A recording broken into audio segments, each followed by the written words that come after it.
buhay.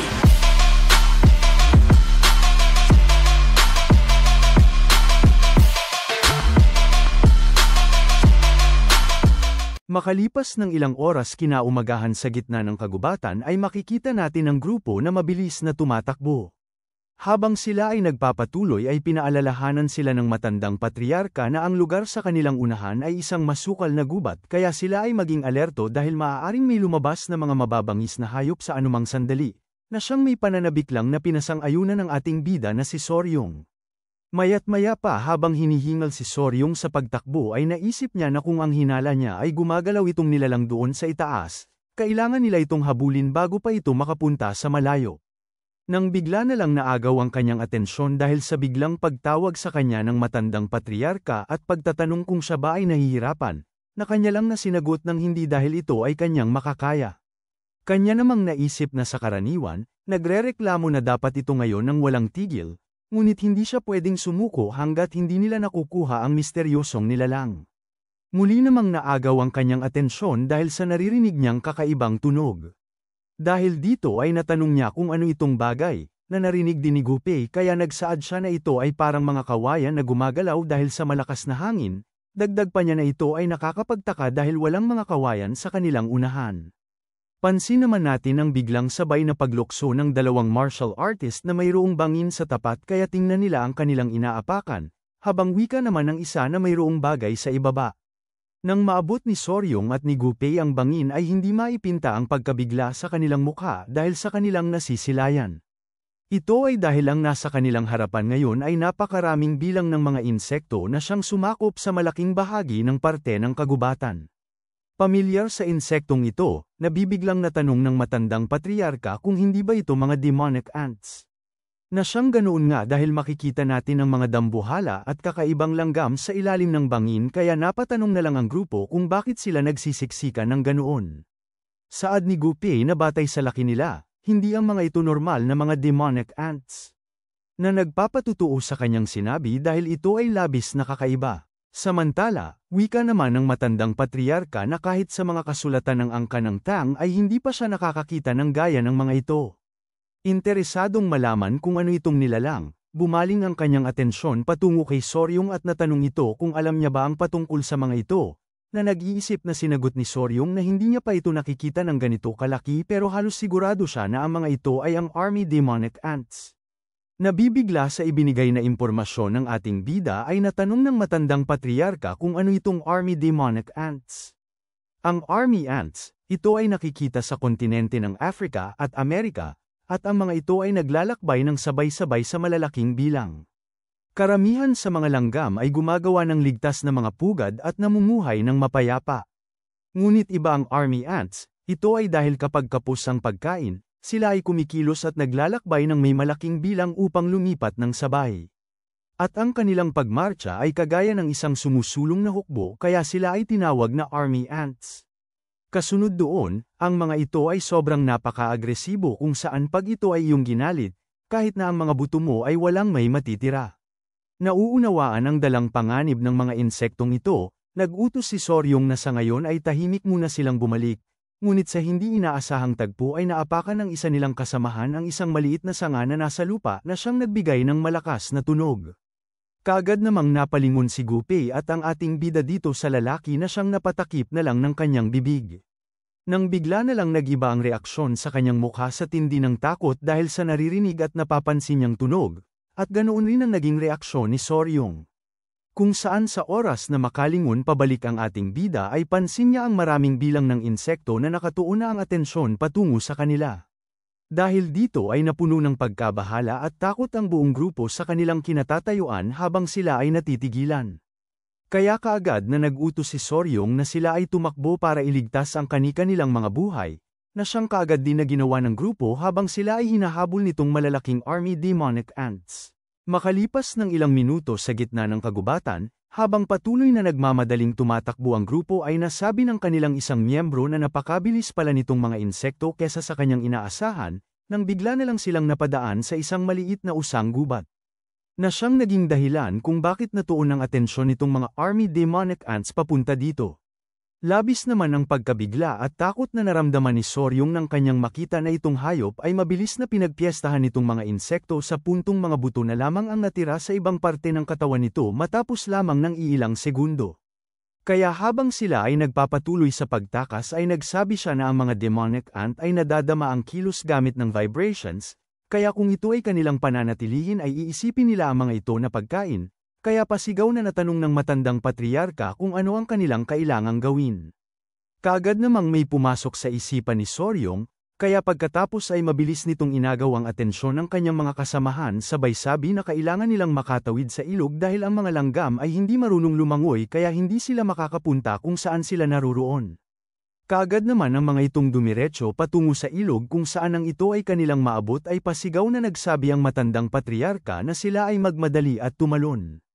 Dito ay mapapansin natin ang malakas na pagtalo ni Soryong kasama ng kanyang alagang centipede habang ang matandang patriarka naman ay kaagad na sumisid kasama ni Gupi bago pa sila tuluyang maabot ng mga insekto.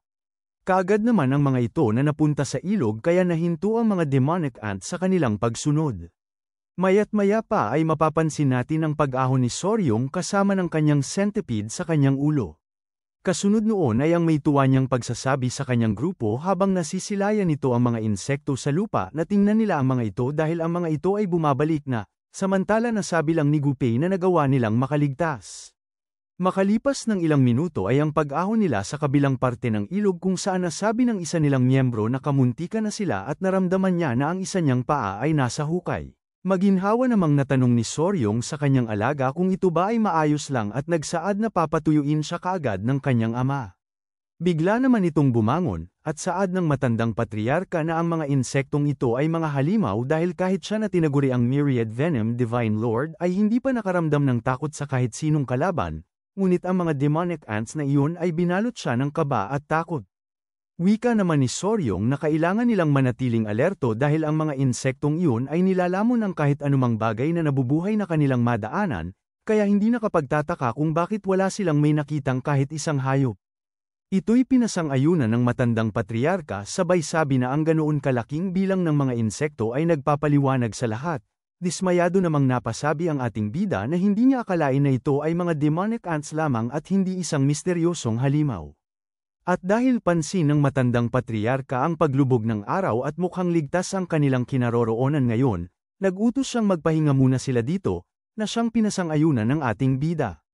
Kaagad namang natuon ang atensyon ni Soryong kay Gupei at nagsabi siya na sa pagdating ng gabi ay bumalik sila sa demonic ants at tingnan ang mga bagay, na ikinagulat ng husto ni Gupei at ng isa nilang kasamahan at dito ay natanong ni Gupei kung ano ang kanilang susuriin. Sinagot ito ni Soryong ng ano pa ba, syempre ang kanilang susuriin ay ang mga demonic ants. Na siyang ikinagulat ng husto ni Gupei. Kaya saad niya habang napupuno ng takot ang kanyang mukha kagaya ng kanyang kasama na halos hindi na sila nakatakas sa mga ito. At natanong kung siya ba ay seryoso dito.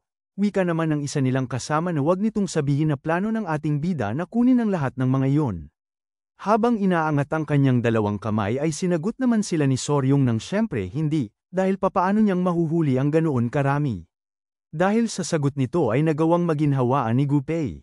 Bagamat hindi ito nagtagal dahil kaagad silang napanganga sa matinding pagkabigla dahil sa pagsasabi ni Soryong na palihim silang papasok at manghuhuli lang ng kaunti. Bigla namang nagiba ang ekspresyon sa mukha ng ating bida kung saan habang mapapansin natin ang pagpapalabas nito ng masamang mukha kasama ng kanyang alagang centipede ay natanong niya ang mga kalalakihan na sasama ang mga ito sa kanya hindi ba? At ganoon na lamang, muli silang tumapak sa madugong kagubatan na iyon. At ang kanilang misyon ng pagdukot sa hating gabi ay naging matagumpay, kung saan makikita natin ngayon si Gupei, si Soryong at ang matandang patriarka na mayroong daladalang tig-iisang mga demonic ants.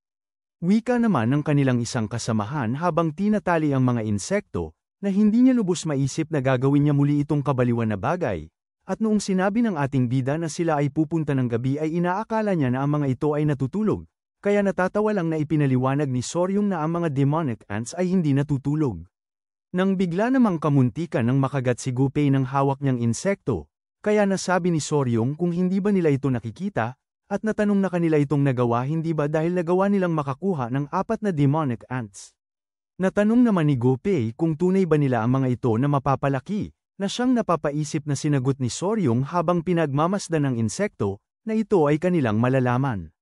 Wika pa niya base sa kanilang kilos ay malamang hindi, dagdag pa nito na ang kanilang alaala ay nagtatagal lamang ng 3 araw kaya ang pagtuturo sa mga ito ay walang kwenta, at kung wala ang kanilang reyna ay hindi ang mga ito makokontrol. Nabibigla sa sinagot ng ating bida ay natanong ni Gupei kung sayang lang ba ang kanilang ginawa, na sinagot ni Soryong na tingnan nila ang mga magagandang nilalang na ito dahil ang paglagay ng mga ito sa angka ng tang ay isang kahangahangang bagay. Dahil sa sinagot nito ay napatakip na lang si Gupei ng kanyang mukha, samantala si Soryong ay natutuwa lang na napakamot ng kanyang mukha habang napapaisip na ito ay ang Poison Division kaya kailangan nilang magtiis. Bigla namang nagsalita ang matandang patriarka at natanong kay Soryong kung ano ang pinaplano nito ngayon. Ito ay dahil kung maghahanap pa sila ng karagdagang nakalalasong nilalang ay pwede silang tumungo sa kanluran o di kaya sa mga ikalalimang kagubatan ng timog. Pero ito'y sinagot ng ating bida habang itinataas ang kanyang isang daliri ng hindi. Ito ay dahil ang kanilang unang gagawin ay makipagkita muli sa grupo ni Hwayon at pagkatapos ay muling hanapin ang mga demonic ants dahil kailangan nilang mauna sa kanila. Na siyang ikinagulat muli ni Gupei at nitong isang lalaki kaya sila ay napapangangang napatanong kung ano ang ibig nitong sabihin na sila ay mauuna. Kaya may matinding pananabik sa mukha ni Soryong na ipinaliwanag na ito ay dahil tatargetin nila ang mga nakalalasong nilalang na napapalayas ng pagmarcha ng demonic ants, at itong paraan ay talagang magpapadali sa kanilang panghuhuli dahil ito ay isang perpektong pagkakataon, kaya natanong niya kung hindi ba ito magiging masaya dahil sasama sila sa kanilang pagmarcha.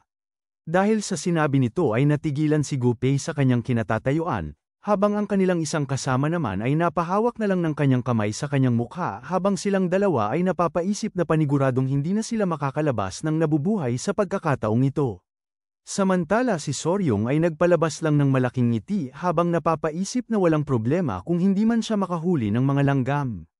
Kasunod pa nito habang siya at ang kanyang alagang centipede ay nagpapalabas ng matinding pananabik ay dagdag pa niya na gamit ang planong ito, kukunin niya ang lahat ng mga nakalalasong nilalang sa yunan at sisiguraduhing huhulihin silang lahat.